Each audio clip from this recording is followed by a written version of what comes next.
राजा रसब हो मट्टी लद कुमार के वही घास न नीरे कोई। ओए एक परमात्मा की भक्ति के बिना इन प्राणियों के संग में क्या बनेगा। चाहे कोई प्रधानमंत्री है चाहे सारी पृथ्वी का राष्ट्रपति है,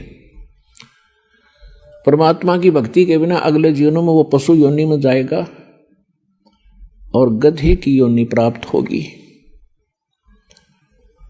उसमें उसको क्या सुविधाएं होंगी अंडरस्टूड है। तो ये ज्ञान जब तक आत्मा को पता नहीं लगेगा, ये यही खिलौनों से खेल कर अपना जीवन नाश कर जाता है। अब परमात्मा क्या बताते हैं,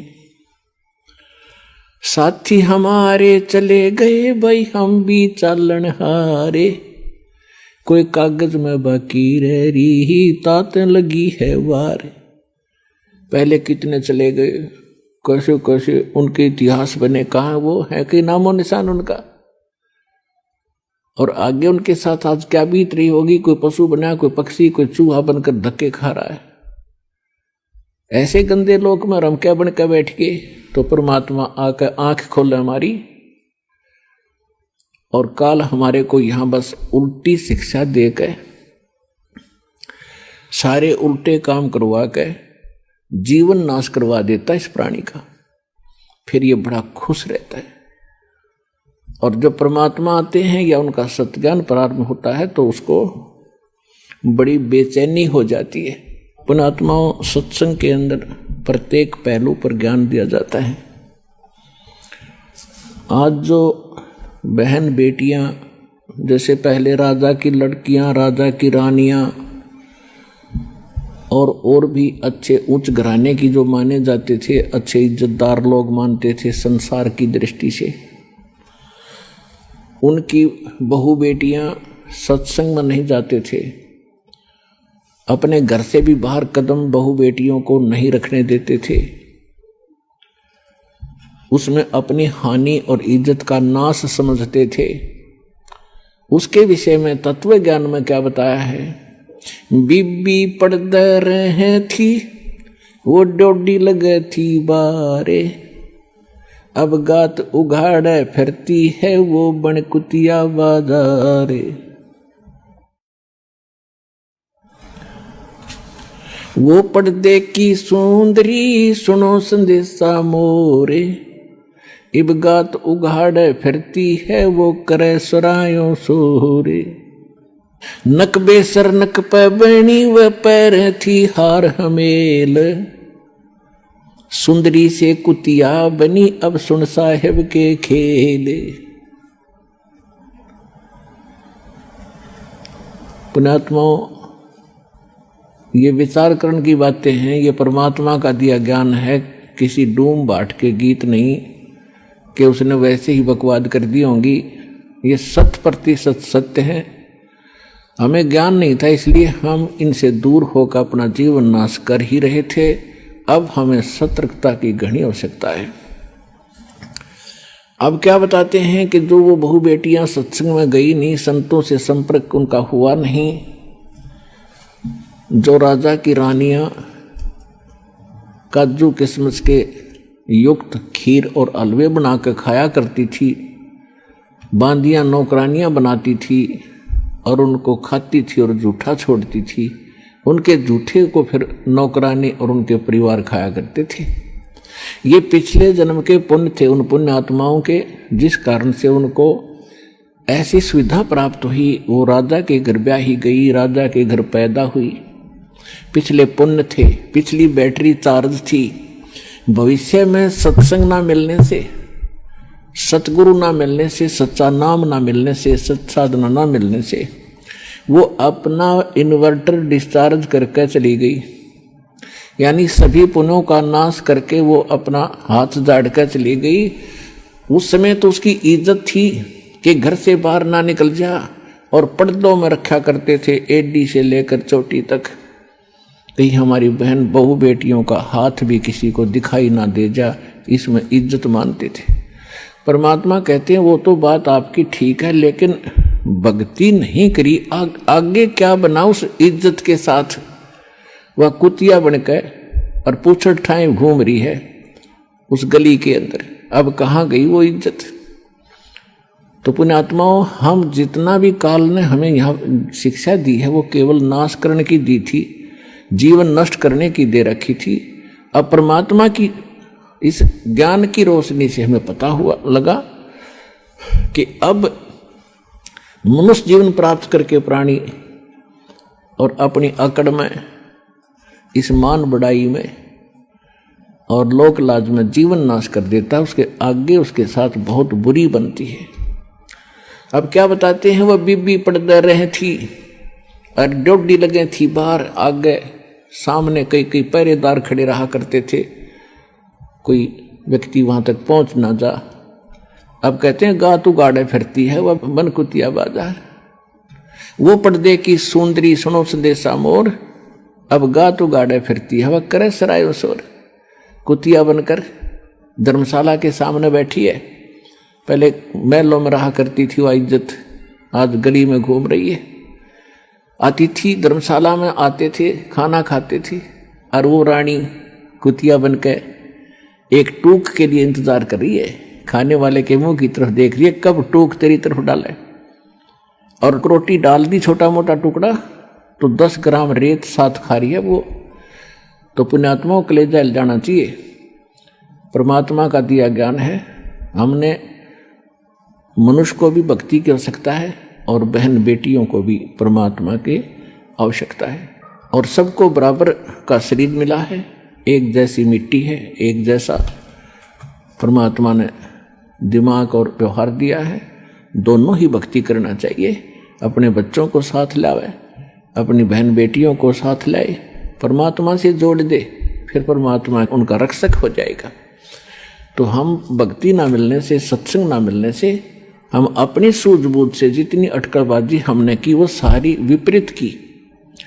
अब कबीर साहब कहते हैं, कबीर कुल करनी के कारण ये अंसा गया बिगो, जब कुल के कर लेगा तू 4 पाया का हो। अब तो लोक लाज में आकर सत्संग में नहीं आता, ना कोई भक्ति करता, क्योंकि शर्म आती है, लोग क्या कहेंगे, हंसी उड़ाएंगे। परमात्मा कहते हैं जब यू कुल तेरे परिवार के लोग क्या मदद करेंगे, जिस समय तू पशु बनकर, गधा कुत्ता सूअर बनकर खड़ा होगा कहीं पर, तब ये कुल के कर लेगा जब तू 4 पाया का हो। राम नाम निज सार है, राम नाम निज मूले, राम नाम सौदा करो भाई, राम नाम ना भूले। पुण्यात्माओं, अब कौन से राम का सौदा करें, कौन से राम के नाम का जाप करें? सबसे पहले हमने ये निर्णय करना है, तो वो आपको बहुत बार बता दिया है और आगे भी बताते रहेंगे। अब परमात्मा की भक्ति में हमें सबसे पहले सतगुरु की आवश्यकता होती है। जैसा कि आज सुबह के सत्संग में आप सुन रहे थे कि परमात्मा ही अपने द्वारा रची हुई सृष्टि को वही स्वयं आकर ज्ञान बताते हैं, उसी को जानकारी देते हैं।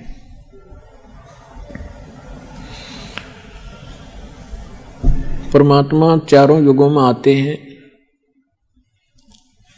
सतयुग में परमात्मा सत सुकृत नाम से आए थे, त्रेता में मुनिंद्र नाम था परमेश्वर का, और एक ऋषि रूप में दोनों युगों में वो रहे।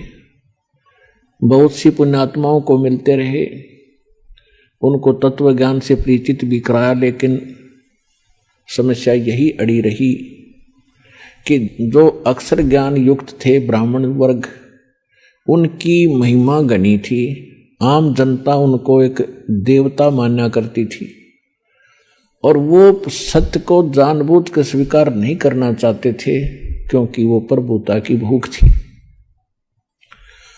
तो कभी परमात्मा कहते हैं राज तजना सहज है, सहज त्रिया का ने, और मान बढ़ाई ईर्षा दुर्लभ तजना ये, और इनके तजे बिना भगवान मिले नहीं। तो परमेश्वर प्रत्येक युग में आए हैं और द्वापर के अंदर वो करुणामय नाम से प्रसिद्ध हुए और कलयुग में वो परमात्मा कबीर नाम से आए। और ये कबीर नाम परमात्मा का वास्तविक नाम है। बाकी अन्य वो अपने नामांतर करके प्रत्येक युगों में आते हैं, लेकिन कलयुग में हम इतने पापग्रस्त हो जाते हैं, हमारे पुण्य कति समाप्त हो जाते हैं, इसलिए परमात्मा यही नाम लेकर आते हैं। और परमात्मा के नाम बार बार बोलने से वैसे भी आत्मा पवित्र होती है। तो इस प्रकार परमात्मा ने बताया है कि सतयुग में सत सुकृत कह टेरा, त्रेता नाम मुनिंदर मेरा, द्वापर में करुणा में कहाया, कलयुग नाम कबीर धराया। जब कलयुग में परमात्मा आए सन 1398 संवत 1455 ज्येष्ठ सुदी पूर्णमासी, जेठ उतरते की पूर्णमासी को दिन में सुबह यानी सुबह सुबह ब्रह्म मुहूर्त में सूर्य उदय होने से लगभग 1.5 घंटा पूर्व के समय को एक धानक के, एक जुलाहे के, एक झोंपड़ी में रहने वाले मजदूर के और 64 लाख से सो जाना, जिसको आज हम एक भगत और संत कह के उसकी फाइल क्लोज कर रखी थी हमने, इन नकली आचार्य और शंकराचार्यों के अज्ञान के आधार से। लाल को कुर्डी में फेंक रखा था, कूड़े में, और कौड़ियों की गठड़ी बांध रखी थी, बैंक बैलेंस बना रखा था। वह भूल थी, अब वो भूल मिटेगी। तो पुण्यात्माओं, जब परमात्मा द्वापर युग में आए थे, उस समय एक सुपच सुदर्शन नाम के एक वाल्मीकि थे, और परमात्मा को एक वाल्मीकि दंपत्ति जो निसंतान था, वो उसको उठा लाए थे। परमात्मा ने शिशु रूप धारण किया था और कमल के फूल पर वो विराजमान होते हैं। प्रत्येक युग में एक लीला वो ऐसी करते हैं। उस वाल्मीकि का नाम था भिक्खु, उसकी पत्नी का नाम था गोदावरी। और सुदर्शन के जो माता पिता थे, उन्होंने परमात्मा का नाम नहीं ग्रहण किया था। जब परमेश्वर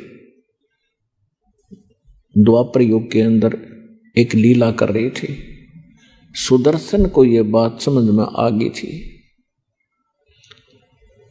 सुदर्शन जी कौन थे? वो सुदर्शन वो थे, सुपथ सुदर्शन, जिन्हों के बारे में हम सुना करते थे कि पांडवों ने एक अश्वमेघ यज्ञ किया था, उनका यज्ञ संपूर्ण नहीं हुआ था, और सुपच नाम के एक भगत ने, सुदर्शन सुपच ने वो यज्ञ पूर्ण की थी। तो वो सुपच सुदर्शन परमेश्वर कबीर जी के शिष्य थे, और परमात्मा कबीर जी ही उस अपने भगत की इज्जत रखने के लिए उसका रूप बना के पांडवों की यज्ञ में गए थे, और तब उनका शंख बजाया था। आज का जो विषय है, हम कुछ और विषय पर आपको सत्संग सुनाने जा रहे हैं, इसको विस्तार से नहीं बताएंगे। तो ऐसे भक्त थे वो। सुदर्शन जी को परमात्मा का ज्ञान 100% समझ में आ गया था, समर्पित हो गए थे, लेकिन उनके माता पिता इस बात को स्वीकार नहीं कर रहे थे। सुदर्शन के माता पिता की मृत्यु होगी। सुदर्शन को जब सतलोक जाने का समय आया तो परमात्मा ने पूछा, क्यों भक्त सतलोक जाना चाहते हो? कहने लगा, महाराज आपकी बिल्कुल तैयार है, आपने ज्ञान ही ऐसा दे दिया, यहाँ कुछ रखा ही नहीं है। तो परमात्मा ने कहा कि एक देख ले भाई, किसी में तेरी आस्था तो नहीं है। तो उस समय सुदर्शन भगत ने कहा, परमात्मा मेरी कोई आस्था नहीं है, आपने ज्ञान ऐसा दे दिया कि तो एक दिन छोड़ना पड़ेगा, चाहे लाख वर्ष जीवन रह ले तो भी एक दिन मृत्यु होगी। इस संसार में रखा क्या है? लेकिन मेरे मन में एक बात रह कर कुचेट रही है, मेरे को परेशान कर रही है कि मेरे माता पिता बहुत ही नेक आत्मा थे और दुर्भाग्य उनका रहा कि वो भगवान को पहचान नहीं सके।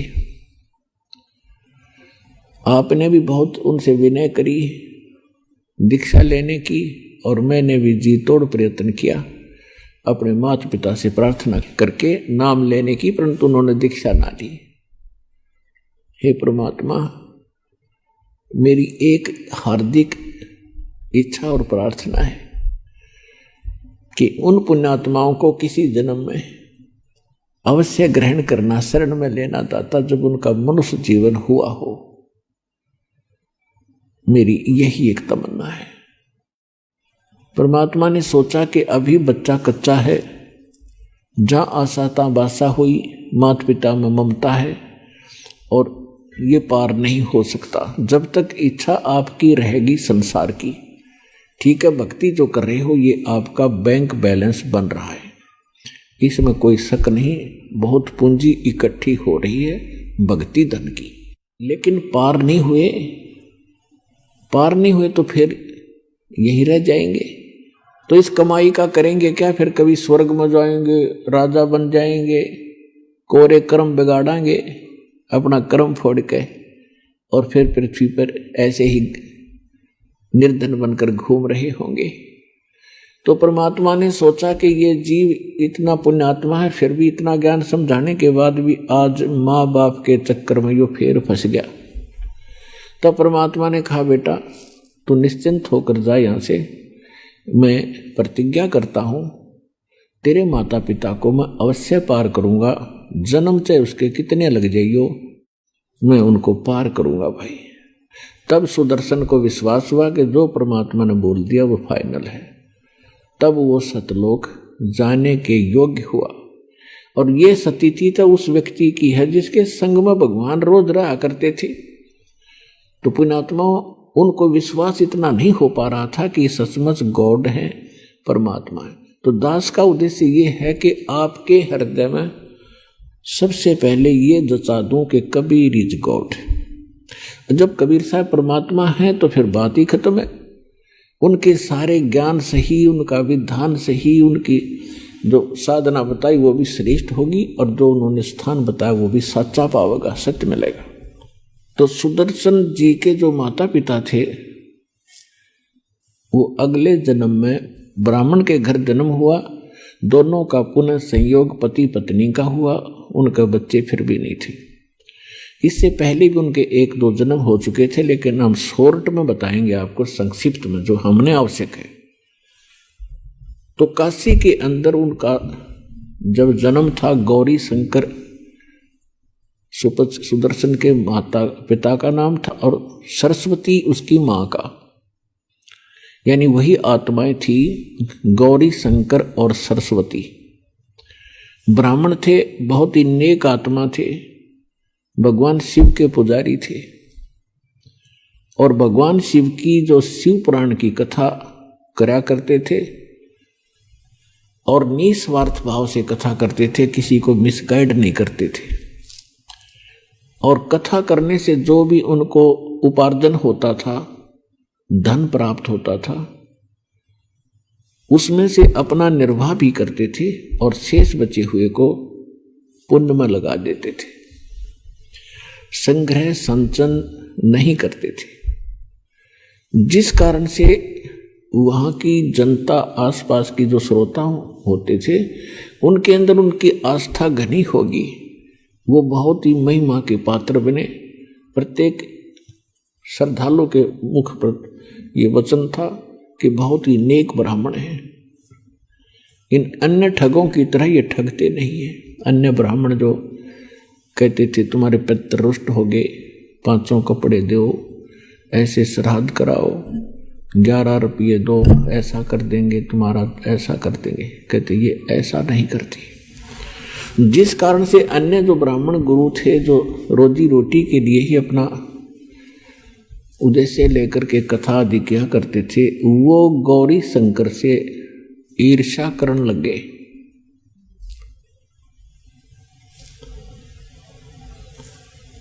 कि इसने तो हमारा रोजगार ही बंद करने को जा रहा है।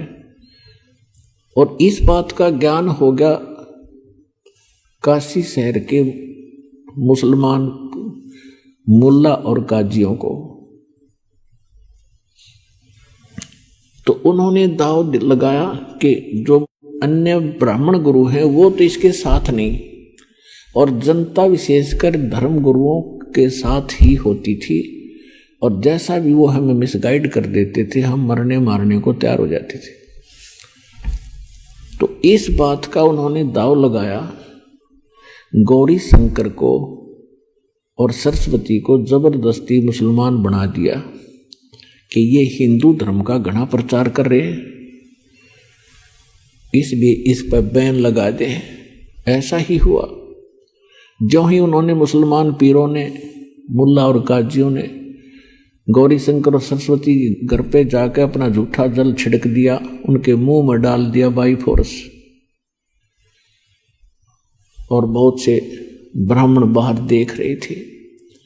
उन्होंने उनका विरोध ना करके सब जगह शोर मचा दिया कि गौरी शंकर मुसलमान बन गया, इसको जाति से बाहर कर दो, इसका भाईचारा बंद, कोई इनसे बात नहीं करेगा, ये मुसलमान हो गया, और गंगा घाट पे स्नान करना बंद।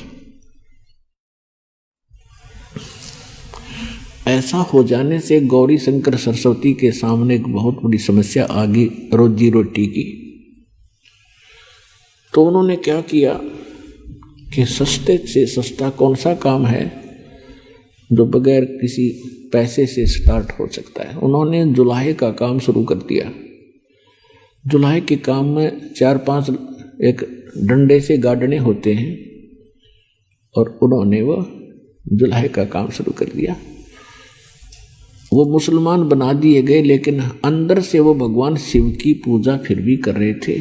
भले ही वो 5 वर्ष नमाज भी करते थे, लेकिन भगवान शिव को वो भूल नहीं पाए थे। अंदर से उनको अंदर एक विशेष कसक थी। अब उनके संतान नहीं थी, और संतान ना होने के कारण वो बहुत दुखी रहते थे, भगवान शिव से याचना भी करते रहते थे, लेकिन कुछ नहीं बन पा रहा था। अब उनका गंगा के अंदर स्नान करना बंद कर दिया। तो उन्होंने एक इसका अल्टरनेट खोजा। काशी शहर से बाहर गंगा का जल वर्षा के दिनों में, जब गंगा बहुत ऊपर से भरकर चलती है, किनारों को छूती हुई, तो लहरों के द्वारा उछलकर कुछ जल गौ घाटों के ऊपर से और बाहर मैदान के अंदर एक गड्ढे में इकट्ठा हो जाता था और बहुत बड़े सरोवर का रूप धारण कर लेता था। और फिर सारा सीजन, सारा वर्ष उसका जल बहुत निर्मल और पवित्र रहता था। तो गौरी शंकर और सरस्वती सुबह सुबह उठकर प्रतिदिन उस लहर तारा नाम के तालाब में स्नान करने के लिए जाया करते थे। लहर तारा नाम उसका इसलिए पड़ा था कि गंगा की लहरों से उछला हुआ जल वहां एकत्रित होता था, तो लहर तारा नाम से वो प्रसिद्ध हुआ था। उधर से परमात्मा प्रत्येक युग में आते हैं और अपने भगत के उस वचन के आधार से मुसलमानों ने उनका नाम बदल दिया। गौरी शंकर का नाम रख दिया नूर अली, और सरस्वती का नाम रख दिया नियामत। तो हम अपभ्रंश करके उनको नीरू और नीमा कहने लगे। अब हम नीरू नीमा इनको ज्यादा बोलेंगे क्योंकि ये ऐसे ही प्रसिद्ध थे। परमात्मा संवत 1455 ज्येष्ठ सुदी पूर्णमासी को सुबह ब्रह्म मुहूर्त में सतलोक से चलकर आए। एक शिशु रूप धारण किया और कमल के फूल पर विराजमान हो गए। उस समय काशी के अंदर ये भूत पूजाएं, आन उपासनाओं का बहुत जोर था। तो उस समय स्वामी रामानंद जी एक ब्राह्मण कुछ सुलझे हुए ऋषि थे। उन्होंने भी आकर के वहां कुछ सुधार किया था। उन्होंने 1400 ऋषि शिष्य बना रखे थे स्वामी रामानंद पंडित जी ने, और जो उसने बता था वो ज्ञान बता रखा था, तो वो सभी प्रचार किया करते थे आसपास के क्षेत्र में। और काशी के भी उसने कई डिवीजन बना रखी थी, और उसमें एक एक अपना शिष्य ऋषि बैठा रखा था उनको प्रवचन और ज्ञान सुनाने के लिए। और किसके पुजारी थे? भगवान विष्णु के पुजारी थे स्वामी रामानंद जी। तो उनके शिष्य भी श्री विष्णु की कथा सुनाया करते थे, गीता की कथा सुनाया करते थे, राम और कृष्ण के किस्से सुनाया करते थे। तो उन्होंने कुछ सुधार किया था।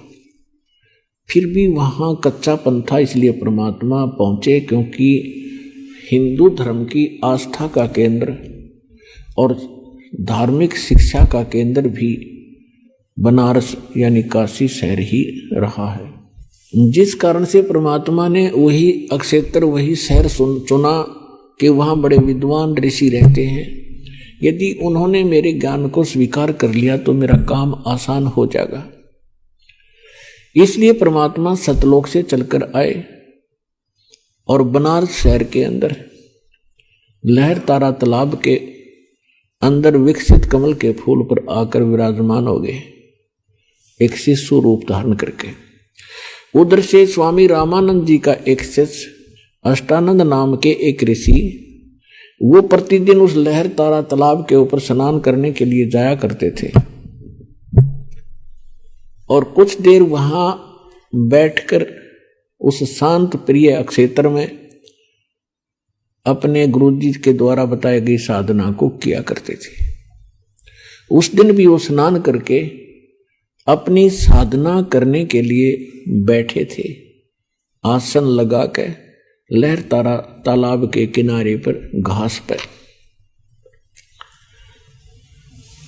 उधर से परमात्मा सतलोक से चलकर आए एक शिशु रूप धारण करके। उनका बहुत तेज था। अब अष्टानंद जी अपना क्रिया साधना करने में तत्पर थे। उनकी अचानक दृष्टि आकाश में गई कि ऊपर से ये प्रकाश कैसे आ रहा है, कितनी गति से आ रहा है। उसने जो ही आसमान में देखा, उसकी आंखें चरम दृष्टि उस प्रकाश को सहन नहीं कर सकी। वो प्रकाश का गोला सा दिखाई दे रहा था। अब जैसे हम अपनी आंखों से सूर्य को कभी गलती से देख लेते हैं, दृष्टि पड़ जाती है, तो हमारी चरम दृष्टि सूर्य के उस तेज को सहन नहीं कर पाती, और हम दूसरी साइड में जब नजर करते हैं तो सूर्य का प्रकाश रहित आकार हमें दिखाई देता है। ठीक यही स्थिति थी उस अष्टानंद ऋषि की हुई कि उसने देखा था एक प्रकाश का गोला, उसकी आंखें सहन नहीं कर सकी उस तेज को, और जो ही उसने आंखें बंद करी और साइड में की तो एक नवजात शिशु देखा, एक बालक का उसमें चित्र दिखाई दिया। इस दृश्य को देखकर अष्टानंद बड़े चकित हुए, और कुछ देर में क्या देखा उसने कि वो प्रकाश उस लहर तारा तालाब में एक किनारे पर सिमट गया। अब अष्टानंद जी ने सोचा कि मैं अपने गुरुदेव स्वामी रामानंद जी से पूछूंगा कि ये आज मैंने क्या देखा, ये मेरी कोई भक्ति की उपलब्धि है या मेरी कोई गलत फहमी बन गई है, मेरी कोई भ्रमणा है, संशय है। वो वहां से उठकर आ गया। उधर से आकर उसने अपने गुरुदेव जी से कहा कि गुरुदेव, आज आपके शिष्य ने ऐसे ऐसे साधना काल में, साधना समय में एक प्रकाश देखा, आकाश से बहुत तेज गोला आ रहा था, और जब मेरी आंखें सहन नहीं कर सकी तो मैंने आंखें बंद कर ली। उसमें एक नवजात शिशु का रूप देखा। हे परमात्मा, हे गुरुदेव, ये मेरी कोई आंखों का दृष्टि दोष है या कोई और परमात्मा की लीला है, मुझे बताइए। तो स्वामी रामानंद जी ने कहा कि बेटा, ऐसे लक्षण उस समय होते हैं जब ऊपर के लोकों से कोई अवतारी शक्ति धरती पर जन्म लेने के लिए आती है, तब तारा सा टूटता है। ऐसा ही तुझे दिखाई दिया होगा। तो शिष्य ने कहा हाँ जी ऐसा ही था। तो वो यहां जन्म लेगा किसी मां से, और अपनी जो लीला करने के लिए आए हैं वो करेंगे। बेटा, ये तेरी भक्ति की उपलब्धि नहीं, ये तो कोई संयोग था उस महापुरुष के ऊपर से आने का। अब रामानंद जी स्वामी जी को जो ज्ञान था, उसको इतना ही ज्ञान था कि जितने भी यहाँ अवतार आए हैं वो किसी माँ से ही जन्मे हैं। इसलिए उसने अपने शिष्य को अपने विचार आधार से संतुष्ट किया, उसकी शंका का समाधान किया। उधर से नीरू नीमा प्रतिदिन की तरह स्नान करने के लिए वहां से चले लहर तारा पर। तो उससे पहले दिन उस नीमा के घर कोई रिलेटिव आ गया था, नीरू के घर पे। उसके साथ उसकी धर्मपत्नी भी आई थी, बच्चे भी आए थे। तो उसने रात्रि के समय नीमा से बहुत कुछ बातें की और कहा कि आपको संतान नहीं दी अल्लाह ने, और आप अर्ज करो अल्लाह से, एक पुत्र तो होना ही चाहिए था, बगैर पुत्र की गति नहीं होती। ऐसी ऐसी उन्होंने बातें बताई। अपने आत्माओं, ये ज्ञान अध्यात्म ज्ञान है, तत्व ज्ञान है, गॉड गिवन स्पिरिचुअल नॉलेज है। हम उस व्यक्ति को एक भाग्यवान मानते थे जिनका संतान हो, और संतान में भी पुत्र हो तो वो लकी है, अगर लड़की है तो भी हम उसको भाग्यवान नहीं मानते थे। ये हमारे धर्मगुरुओं की काल के प्रेरणा से उन्होंने हमारे अंदर ऐसी भ्रमणा पैदा कर रखी थी हमारे अंदर, कि जिनका संतान ना होती उनका तो जीवन हराम रहता था पूरी लाइफ में, और जिनका पुत्र ना होता उसको डरा डरा कर मार देते कि पुत्र बिना गति नहीं हो सकती। तो इस तरह की वो बातें हमें मूर्ख बनाने के लिए वो अज्ञानी बताया करते थे। और संसार का यानी जगत और भगत का आपस में जो विरोध रहा है, उसका कारण यही रहा है कि जो अध्यात्म मार्ग के विचार हैं वो संसार के विचारों से भिन्न होते हैं, उनके कति विपरीत होते हैं। अब परमात्मा के तत्व ज्ञान के आधार से दास आपको बताएगा कि जिनका संतान नहीं है वो परमात्मा के विधान अनुसार, और उन्होंने मोक्ष मार्ग मिल गया है, तो वो सबसे लकी हैं, सबसे भाग्यवान हैं। और ये ना समझना कि जिनका संतान है वो भाग्यवान नहीं है, नहीं। संतान और परिवार का होना हमारे संस्कार हैं। एक बार सुखदेव ऋषि जो थे, मां के गर्भ में 12 वर्ष रहे। मां के गर्भ से वो बाहर नहीं आए, क्योंकि मां के गर्भ में ये पता रहता है प्राणी को कि मैंने कितने जन्म खो दिए बिना भक्ति के। और बाहर आते ही या भूल पड़ जाती है, तो उसको ज्ञान था कि तीनों गुण, रजगुण ब्रह्मा, सतगुण विष्णु, तमगुण शिव जी का जो प्रभाव है, बाहर आते ही त्रिगुणमय माया से जीव मूर्छित हो जाता है। इसकी सब यादाश्त चेतना पिछले जन्म जन्मांतर की समाप्त हो जाती है। इसको नए सिरे से शिक्षा दी जाती है, ये तेरा दादा है या तेरी दादी है, ये तेरा चाचा, ये तेरा ताऊ है, तेरा ये नाम है, ये तेरे माता पिता है। कुल कुटुंब के लोगों की जानकारी उनको फिर धीरे धीरे दी जाती है। वो पिछली अपनी सब यादाश्त खत्म कर देता है। इतने जबरदस्त अटैक होता है इसके बाहर आते। तो सुखदेव ऋषि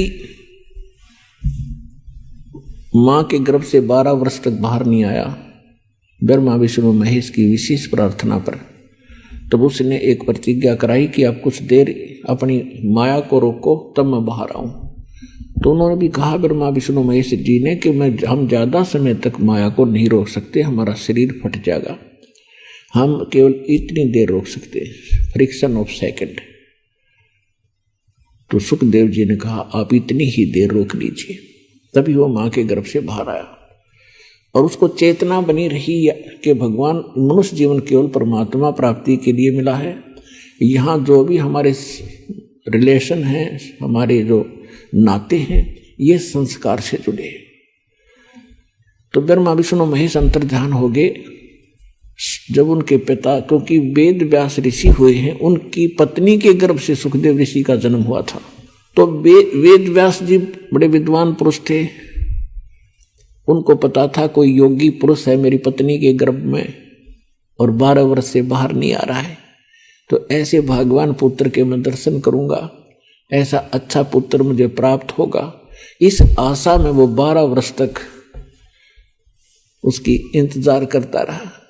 जब सुखदेव ऋषि माँ के पेट से बाहर आया और अपनी और नाल को कंधे पर डाल के ऐसा ही उठकर चल पड़ा, बाहर आते ही 12 वर्ष का शरीर बन गया, अंदर सूक्ष्म शरीर से छोटे बालक का रूप था। अब व्यास ने कहा बेटा, क्योंकि माँ के गर्भ में जब सुखदेव था तो उसकी माता को कोई परेशानी नहीं थी जो गर्भ के दौरान हुआ करती है माताओं को, तो जिस कारण से उस माँ ने कहा था कि इस पुत्र का नाम मैं सुखदेव रखूंगी। सुखदेव, इसने मुझे दुख नहीं दिया, गर्भ में भी मैं सुखी रही।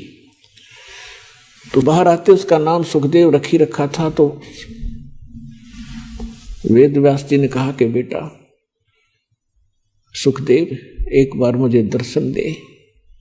वो पीठ करके चल पड़ा उठ के, और व्यास जी पीछे पीछे चल पड़ा कि बेटा 12 वर्ष तेरी इंतजार करी, अरे एक बार शकल तो दिखा दे। तो पीछे से ही मुड़ के नहीं देखा उसने, सुखदेव ने, और कहा ऋषि जी ना जाने कितनी बार आप मेरे पिता बने और मैं आपका बेटा बना, ना जाने कितनी बार आप मेरे बेटा बने और मैं आपका बाप बना। ये बहुत बुरा झंझट है। अब के मैं इस चक्कर में पड़ूं को नहीं और आपके दर्शन भी नहीं करूं, कि ऐसा ना हो मेरी ममता आप में और माता जी में हो जाए। यूं कह के वो आकाश में उड़ गया। तो तब सुखदेव ऋषि ने कहा था, एक लेवा एक देवा दूतम, और कोई किसी का पिता नहीं पूतम। ऋण संबंध जुड़ा एक ठाठा, अंत समय सब 12 बाटा। ये तो आप और हमारे संस्कार जुड़े हुए हैं, इसलिए हम यहाँ अपने एक परिवार रूप में इकट्ठे हो गए। मृत्यु के उपरांत ना जाने पिता कहाँ पशु बन रहा होगा, माता कहीं पक्षी बनी होगी, बेटा पता नहीं कहाँ और अन्य योनियों में घूम रहे होंगे अपने अगले संस्कार को पूरा करने के लिए। तो इस कारण से एक छोटी सी कथा सुनाते हैं, क्योंकि पुण्यात्मा ये सत्संग है और ये आत्मा की खुराक है, आहार है। अब जैसे व्यक्ति स्वस्थ है तो सुबह खाना खाता है तो शाम को भी उसको भूख लगती है तो वो स्वस्थ है, और यदि उसको शाम को भूख नहीं लगती है तो समझ लो उसका कोई बीमारी ने घेर लिया और कोई जबर की तैयारी है, यानी उसको कोई डिफेक्ट हो गया शरीर में। तो कहने का भाव ये इसी प्रकार जैसे ये सत्संग है, ये कथा वही है और हर एक बार सुननी पड़ती है। इन्हीं कथाओं से आत्मा जागृत होती है, निर्मल होती है, हमें प्लस माइनस पॉइंटों का ज्ञान होता है। तो प्रत्येक सत्संग में चाहे वो कथा फिर भी सुनने को हम मिलती है या सत्संग सुनने को मिलता है, हमारी जिज्ञासा जो की तो बनी है तो आपकी आत्मा स्वस्थ है। और यदि आपको ये लगता है कि ये कथा तो हमने पहले भी सुनी थी, ये ज्ञान तो हमने उस दिन भी सुना था, तो आपके मन में आनाकानी होगी। जिस प्रकार अस्वस्थ व्यक्ति को वही भोजन सुबह वही शाम होता है और भूख शाम को नहीं महसूस हो रही है तो उसको डिफेक्ट हो गया। तो कहने का भाव ये है कि उसका फिर ट्रीटमेंट क्या है कि अन्न इच्छा होगी खाने में तो उसके लिए औषधि खानी पड़ती है जो कड़वी ही होती है और फिर वो ठीक होता है, तो फिर वो धीरे धीरे रोटियां मीठी लगती है। इसी प्रकार इन कथाओं को 100 बार सुने और सुनने के बाद इस पर गहराई से जोर से विचार करें, तब तो सत्संग सुनने का लाभ है। तो एक बार एक व्यक्ति को एक पुत्र प्राप्ति के उपरांत उसकी पत्नी की मृत्यु होगी। उसने दूसरी शादी कराई, किसान था, उससे एक पुत्र उत्पन्न हुआ और फिर उस किसान की भी मृत्यु होगी। बड़े वाले लड़के का विवाह कर दिया था, उनके कोई संतान नहीं थी बड़े वाले लड़के के। छोटा जो दूसरी माँ से उत्पन्न हुआ था वह माँ भी मर गई और वो पिता भी मर गया उसका। अब बड़े का विवाह हो गया था तो वो छोटे वाला कुदरती थोड़ा सा बीमार हो गया। दूसरी माँ से जो उत्पन्न हुआ था, जमीन बहुत थी, तो उसने बीमारी का इलाज कुछ दिन करवाया उस बच्चे का। फिर उनके मन में दोष पैदा हो गया। दोनों पति पत्नी ने मिलकर के स्कीम बनाई कि इसको विष दे दें छोटे वाले को और सारी संपत्ति अपनी हो जाएगी। सबको मालूम है ये अस्वस्थ है, किसी को शक भी नहीं होगा। ऐसा ही कर दिया।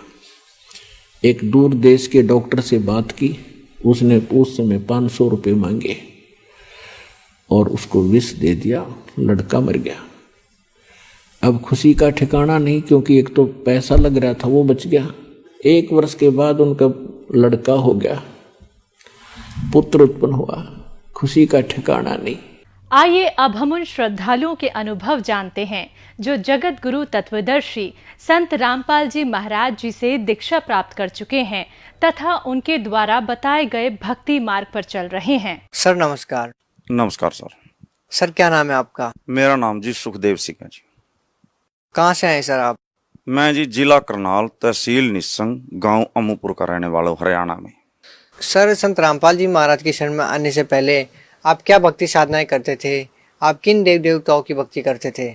मैं जी सिख समाज में रहने के उसमें ना कल्ले गुरु ग्रंथ साहब को ही मानता था और किसी को नहीं मानता था। गुरुद्वारे में जाता था और गुरु ग्रंथ साहब के बारे में सब कुछ जानते थे, थोड़ा बहुत जो जानते थे उसी की भक्ति करते थे, किसी की भक्ति नहीं करते थे। और सर संत रामपाल जी महाराज की शरण में कैसे आए आप? मैं जी बीमार था, मेरे को इस आंत में जख्म थे, जो 2 आंत होती है ना, इसमें जख्म थे और लीवर में जख्म थे। लीवर बिल्कुल डैमेज था। कई सालों 10-12 साल मंजी पे रहा। कभी दिल्ली होली फैमिली गया, अंबाला, पटियाला, ये प्रमोद मित्तल, अमर हॉस्पिटल, राजेंद्रा हॉस्पिटल, इनमें कभी 10 दिन एक हॉस्पिटल में दाखिल रहता था, कभी 10 दिन दूसरे हॉस्पिटल में दाखिल रहता था, कभी दिल्ली ओली फैमिली में दाखिल रहता था, कभी करनाल अजय गुप्ता में दाखिल रहता था। ऐसे करते करते मेरे को 12 साल बीत गए। 1 महीने में 10 दिन तो हॉस्पिटल में दाखिल रहता था और 10-15 दिन उसके बाद सियाने जो झाड़ फूक लगाते हैं, बड़े बड़े ये मुसलमान जो जैसे मुजफ्फरनगर हैं, रुड़की, मरेल कोटला, पटियाला, करनाल, जो हमारे साथ के जितने भी सियाने झाड़ फूक वाले थे उनके पास भी जाता था। और मेरी ऐसे करते करते आर्थिक स्थिति भी बहुत डाउन होने लगी। हमारे पास 40 किले जमीन है, 3 भाई हैं। इतना कुछ होते हुए भी पूरा परिवार गलने लग गया, बीमारी में जूझने लग गया। मैं भी एक मंजी पे, मेरी घरवाली भी एक मंजी पे। ऐसे करते करते एक दिन में 4-4 मुसीबतें, प्रेत बाधा थी मेरे को बहुत तकड़ी जी। 4-4 मुसीबतें एक दिन में खड़ी हो जाती। जैसे मैं भी मंजी पे पड़ा, मैं अपनी घरवाली को बोला भी किसी रिश्तेदार को बुलाओ, मेरे को दाखिल कराओ। अब तो मेरे अंदर पानी भी नहीं जाता। 10-12 साल सर मेरे इतनी तकलीफ थी मेरे को भी, बाथरूम भी मैं बाल्टी में करता था, इतना दुख था मेरे को। हॉस्पिटल में जाते जाते भी जिस डॉक्टर के पास जाते तो कोई बोलता था अभी तेरा लीवर बिल्कुल डैमेज, कोई बोलता था तेरी आंत में जख्म है, कोई बोलता था तेरे पूरे पेट में जख्म है। तो था क्या, मेरे पेट में इतनी तकलीफ थी, मेरे अंदर गर्मी के दिनों में भी गर्म पानी जाता था, रोटी नहीं जाती थी, थोड़ी बहुत खिचड़ी दलिया ऐसे कुछ ना कुछ खाता था या थोड़ा दूध पीता था। ऐसे करते करते मतलब हॉस्पिटलों में सारा घर बर्बाद हो गया। और हालांकि हमारी आर्थिक स्थिति ऐसी थी, ना हमारे बाप ने दुख देखा ना हमने दुख देखा। 40 किले जमीन थी, बहुत अच्छी खेती करते थे, कंपाउंड थी, पूरे का पूरा हमारे पास साधन था। कभी हमने वो दिन नहीं देखा भी आज हमारे पास पैसा नहीं। तो इस प्रेत की वजह से मैंने वो दिन देखा। मेरे पास ट्रैक्टर था सोनालिका, घर की स्थितियां ऐसी बनी जी, वो ट्रैक्टर भी बिक गया। मेरे पास गाड़ी थी इंडिका विस्टा टॉप मॉडल में, वो भी बिकी जी। मेरे पास बुलेट मोटरसाइकिल थी जी, वो भी बिकी जी। मेरे पास बहुत अच्छे अच्छे डंगर थे, भैंसें थी, गायें थी, 1 क्विंटल दूध देता था जी। ऐसा ऐसा करके पूरे के पूरे डंगर भी बर्बाद, मेरी गायें भी बर्बाद, भैंस भी बर्बाद, पूरे के पूरे जो साधन था घर में वो भी खत्म। घोड़ी थी मेरे पास बहुत अच्छी जी, वो भी मरी। सारा कुछ ये प्रेत करवाता था, रात को मेरे को बोलता था भी सुबह तेरा ये नुकसान होगा, वो ही हो जाता था। अगर डंगरों के बारे में बोलता था वो हो जाता था, जमीन के बारे में बोलता था भी तेरे दाने नहीं होंगे तो वो नुकसान होता था। अगर घरवाली के बारे में बोलता था सुबह इसको ये तकलीफ होगी तो वो ही हो जाती थी। मेरी घरवाली को कालजे में सोजश थी, बहुत ज्यादा एलर्जी थी, वो एक वजह से और ज्यादा परेशान थी कि उस पे दवाई नहीं खाई जाती थी उसे। जब वो दवाई खाती नहीं थी ना तो उसको इतना तेजाब बन जाता था, इतना तेजाब बन जाता था, मतलब इतना सिर में दर्द और तकलीफ इतनी बढ़ जाती थी। 2-2 दिन हमारे घर में खाना भी नहीं बनता था और बच्चे भी बीमार थे।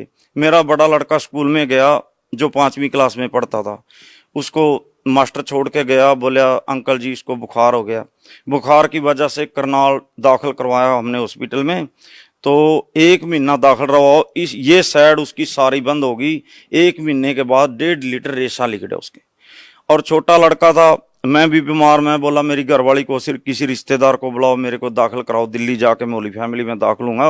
अब तो मेरे को बाथरूम भी बाहर नहीं जाया जाता और अंदर कोई चीज नहीं जाती। और पूरी रात प्रेत मेरे को इतना तड़पाता था, सर सिर से लेके पैर के गुंठे तक इतनी तकलीफ होती थी कि मैं मंजी पे रात को पड़ा पड़ा ना ऐसे हो सकता ना ऐसे हो सकता। पूरी रात मेरा परिवार सोता था, खाता था, दिन में पीता था, रात को सोता था। मैं पूरी रात ऐसे देखता रहता, रोता था, तड़पता था।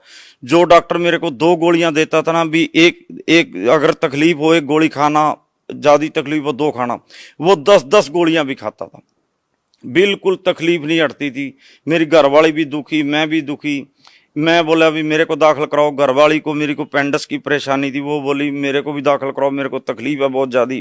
इतने में क्या हुआ, मेरा छोटा लड़का था 6-7 साल का, वो इतना बड़ी ना सोटी लेके खेत में गया, हम खेती करते हैं, तो ड्योड़ पे ऐसे फिसला ना हो, उसने मुंह में डाल रखी थी वो सोटी, तो ऊपर ताड़ू में चढ़ गई वो सोटी, इतना ऊपर से मांस पाट गया। हम तो अपनी मुसीबत भूल गए, उस लड़के को लेके चले। इतने में एक भैंस ने सींग फंसा के एक सींग निकाल लिया। 4 मुसीबतें। वो प्रेत एकदम हमारे साथ इतना दुख देता था, बोलता था कहाँ जाओगे, किसके पास जाओगे, मैं तुम्हारे घर से नहीं जाता। जब हम लड़के को लेके गए तो सारे डॉक्टर, करनाल वाले 3 डॉक्टर बोले भी इसका तो अंदर खून पड़ गया और ऊपर टांके नहीं लगते, टांके नहीं लगेंगे तो दिल्ली ले जाओ इसको। फिर एक मिड्डा डॉक्टर है जो करनाल सरकारी हॉस्पिटल के सामने है, वो बोला भी मेन तो है नहीं, क्योंकि खून ज्यादा पड़ गया, 30 किलोमीटर से आप गाड़ी में चल के आए तो ऊपर टांके भी नहीं लगते। मैं बोला डॉक्टर साहब चलो करो, मेहरबानी करो, परमात्मा करेगा। उसने ना टांके लगाए, टांके लग गए। जब टांके लगाए तो उसके बाद बच्चे को उल्टी आई, उल्टी से बहुत ज्यादा खून आया, बोला तेरा बच्चा बच गया, चलो कोई बात नहीं। 4 मुसीबतें। प्रेत एकदम उसकी जगह बना रखी थी, रात दिन दीवा लगाते थे उसका, बहुत पूजा करते थे, करवाता था जबरदस्ती, बोले यहाँ दीवा लगाओ, वहां दीवा लगाओ, देग लगाओ। सट्टे के नंबर भी मेरे को देता था, जो सट्टे के नंबर देता था वो ही सट्टा सुबह जो मैं नंबर लगाता था ना, करनाल जैसे जींद, कैथल, पेवा भी लगाता था, वो ही नंबर आता था। इतनी पावर थी उस प्रेत में। हमारा परिवार बहुत बड़ा परिवार है, 150 जी हम परिवार के, तो हर परिवार में 1-1, 2-2 मेंबर मुसीबत में, बीमारी में जूझ रहे हैं। मेरे जोटे ने ना, जो मेरा बाड़ा था जहां भैंस रहती थी, वो गेट गिरा दिया। तो मैं गांव में गया, मेरी घरवाली बोली रात को डंगर लिकट जाएंगे, बहुत नुकसान करेंगे, तो आप इसको तो बनवाओ। मैं बोलिया मेरे से उठा ही नहीं जाता, इतनी बीमारी भी, मैं मंजी से उठ के बाथरूम नहीं कर सकता, मैं गेट का क्या करूं, मैं तो मरने लायक हो गया, अब तो मैं मरूंगा, तुम्हारा भी घर जाड़ दिया। इस कंगार पे था भगत जी, मैं भी मेरी जमीन बिकने का भी कोई वो नहीं रहा था, भी मेरी जमीन बिकेगी। सर आप इतनी सारी मुसीबतों से जूझ रहे थे, इतनी सारी परेशानी आपके ऊपर थी, दुखों का पहाड़ आपके ऊपर था, उन सारी बीमारियों से, परेशानियों से आपको कैसे निजात मिली? मेरे को जी संत रामपाल जी महाराज का शिष्य था जी, भगत था हमारे गांव का, वो भगत मिला, संत रामपाल जी महाराज का भगत मिला। वो मेरे को बोला भी अंकल आप बिल्कुल खत्म हो चुके हो, तो क्या बात? मैं बोला जी मेरे को प्रेतवाद है। वो बोला भी मेरे पास ना संत रामपाल जी महाराज के पास चलो, तो वहां तुम्हारा दुख का निवारण होगा। मैं बोला जिन संतों के पास तो हम जाते नहीं, इन संतों को तो बिल्कुल हम ठीक नहीं समझते, हम तो अकेले गुरुद्वारे को मानते हैं। वो बोला अंकल आपने संत देखे नहीं, मेरे साथ चल तू, आपके दुख का निवारण होगा, आप बिल्कुल ठीक हो जाओगे। मैं बोले अभी बहुत, मैं तो मंजी से उठने के लायक भी नहीं, मेरे बाथरूम भी नहीं होता, अब मैं कहाँ जाऊंगा। मेरी घरवाली मेरे बच्चे बोले तो इतनी जंग आ गया, वार वार 12 साल हो गए तेरे को जाते, एक बार वहां भी चला जा। चलो रामपाल जी महाराज के जो भगत हैं इतने अच्छे हैं, उसको मैंने नौकर भेजा, वो बुला के लाया, गाड़ी में गए, तो मैंने वहां जाके संत रामपाल जी महाराज से नाम दीक्षा ली। सर, संत रामपाल जी महाराज से नाम दीक्षा लेने से पहले आपके ऊपर दुखों का पहाड़ टूटा हुआ था। सर, नाम दीक्षा लेने के बाद आपकी परेशानियां ठीक हुई या नहीं? हाँ जी, जब मैं संत रामपाल जी महाराज से नाम दीक्षा ली ना, तो उसी दिन से नाम दीक्षा लेने से ही मेरे को ना बहुत 25 पैसे आराम मिला, मेरे को नींद आई, मेरे शरीर में कुछ आराम मिला। आराम मिलने के कारण मैं फिर आश्रम में जाता रहा। दिन प्रतिदिन संत रामपाल जी महाराज मेरे को मिले, वो बोले बेटे ऐसा हो जाएगा जैसे 16 साल का लड़का होता है, बिल्कुल पहले जैसा हो जाएगा। मेरे को विश्वास नहीं हुआ, थोड़ा सा मैं बोलता ऐसे कैसे हो जाऊंगा, चलो ठीक तो हो जाऊंगा, पर इतना बढ़िया मैं नहीं हो सकता। पर दिन प्रतिदिन संत रामपाल जी महाराज महाराज जी मेरे को 8 दिन में 7 दिन में मिलते रहे, बेटे ऐसे भक्ति कर, बेटे ऐसे नाम मंत्र का जाप कर, बेटे तू ज्ञान गंगा पढ़े कर, कानों में लीड लगा के बेटे सुने कर। मेरे को कई बार संत रामपाल जी महाराज जैसे दिव्य दृष्टि का कारण सा कुछ बनता है साथ में आके, ऐसे मेरे को मिलते और मिलके मतलब मेरे को बताते। अब दिन प्रतिदिन मेरे को कोई मुसीबत नहीं। जो मेरी घरवाली थी जिसको कालजे में सोजिश एलर्जी थी, एक दिन भी आश्रम में नहीं गई, ना उसने नाम दीक्षा ली है, वो भी दंडवत प्रणाम करती है। फिर उसको भी विश्वास हुआ, मेरे बच्चों को भी विश्वास हुआ, नाम तो उन्होंने लिया नहीं, पर लेकिन वो संत रामपाल जी महाराज के आगे दंडवत प्रणाम करते हैं, पूरा उसको परमात्मा की तरह मानते हैं। मेरी घरवाली भी बिल्कुल ठीक, मेरे बच्चे भी बिल्कुल ठीक, मेरे जो पारिवारिक कोई भी परेशानी थी, आज मेरे को कोई भी परेशानी नहीं। मैं ऐसे ही हूं जैसे संत रामपाल जी महाराज बोले थे ना, बेटे 16 साल का बना दूंगा। आज मैं, उम्र तो मेरी 47 साल है, पर है मैं वैसे संत रामपाल जी महाराज की कृपा से 16 साल जैसा लड़के जैसा ही हूं मैं जी। सर, भगत समाज को क्या संदेश देना चाहेंगे? जी, भगत समाज को मैं यही संदेश, तो हमारे परमात्मा का है, हमारे गुरु जी का है। मेरा तो एक प्रार्थना है जी, कहनी मेरे भाई हैं, मेरी माता, मेरे भाई, मेरे बहन जैसे हैं, जो भी दुखी है, और तो नहीं जुड़ना चाहते, जो दुखी है ना, एक बार संत रामपाल जी महाराज की शरण में आए और अपने दुख का निवारण करें, ज्ञान तो उनको अपने आप ही हो जाएगा और उनका सबका भला होगा। किसी को कैंसर हो, किसी की रीढ़ की हड्डी में फ्रैक्चर हो, किसी का दिमाग खराब हो, मेरे दिमागी हालत भी बहुत खराब थी, तो सबका निवारण संत रामपाल जी महाराज ही कर सकते हैं और इस दुनिया में कोई नहीं कर सकता। जितने मैंने 12 साल धक्के खाया ना, शायद ही किसी आदमी ने, शायद ही मेरे जितना बदनसीब आदमी इस दुनिया में होगा। तो संत रामपाल जी महाराज की शरण में आए और अपना कल्याण कराएं। सर, बहुत बहुत धन्यवाद। सत्संग।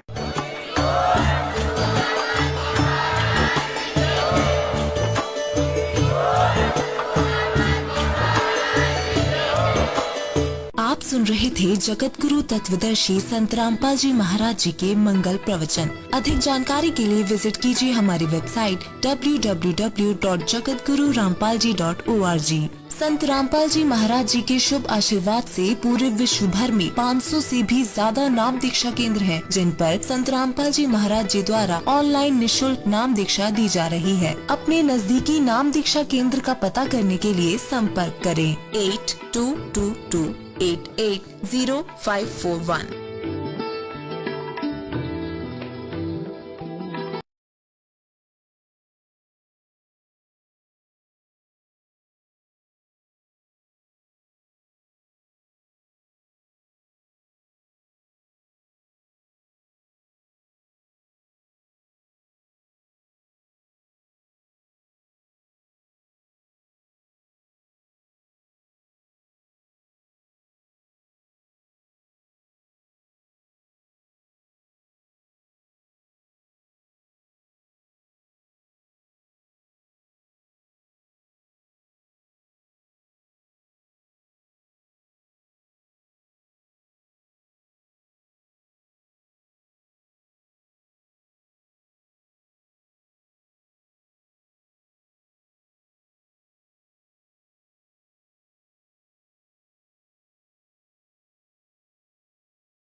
परमात्मा पाप कर्म दंड को भी काट सकता है। अभी तक जिस भी संत व महापुरुष से मिले, उन्होंने यही बताया कि पाप कर्म फल भोगने से ही समाप्त होगा। वो प्रभु कौन है जो पाप कर्म को काट देता है, वो काल के बंधन से छुड़वा देता है? उसका क्या नाम है, पूजा की विधि क्या है? कृपया अवश्य सुनिए जगत गुरु तत्वदर्शी संत रामपाल जी महाराज के अमृत वचन। कबीर हरि के नाम बिना ये राजा रसब हो, मट्टी लद कुमार के वही घास न नीरे कोई। ओए होए। एक परमात्मा की भक्ति के बिना इन प्राणियों के संग में क्या बनेगा? चाहे कोई प्रधानमंत्री है, चाहे सारी पृथ्वी का राष्ट्रपति है। परमात्मा की भक्ति के बिना अगले जीवनों में वो पशु योनि में जाएगा और गधे की योनि प्राप्त होगी। उसमें उसको क्या सुविधाएं होंगी, अंडरस्टूड है। तो ये ज्ञान जब तक आत्मा को पता नहीं लगेगा, ये यही खिलौनों से खेल कर अपना जीवन नाश कर जाता है। अब परमात्मा क्या बताते हैं? साथी हमारे चले गए भाई, हम भी चालन हारे, कोई कागज में बाकी रह रही, तात लगी है वार। पहले कितने चले गए, कैसे कैसे उनके इतिहास बने, कहाँ वो है कि नामो निशान उनका। और आगे उनके साथ आज क्या बीत रही होगी, कोई पशु बना, कोई पक्षी, कोई चूहा बनकर धक्के खा रहा है। ऐसे गंदे लोक में हम क्या बनकर बैठ के? तो परमात्मा आकर आंख खोले हमारी, और काल हमारे को यहां बस उल्टी शिक्षा देकर, सारे उल्टे काम करवा के जीवन नाश करवा देता है इस प्राणी का। फिर ये बड़ा खुश रहता है। और जब परमात्मा आते हैं या उनका सत्ज्ञान प्रारंभ होता है तो उसको बड़ी बेचैनी हो जाती है। पुणात्माओं, सत्संग के अंदर प्रत्येक पहलू पर ज्ञान दिया जाता है। आज जो बहन बेटियां, जैसे पहले राजा की लड़कियां, राजा की रानियां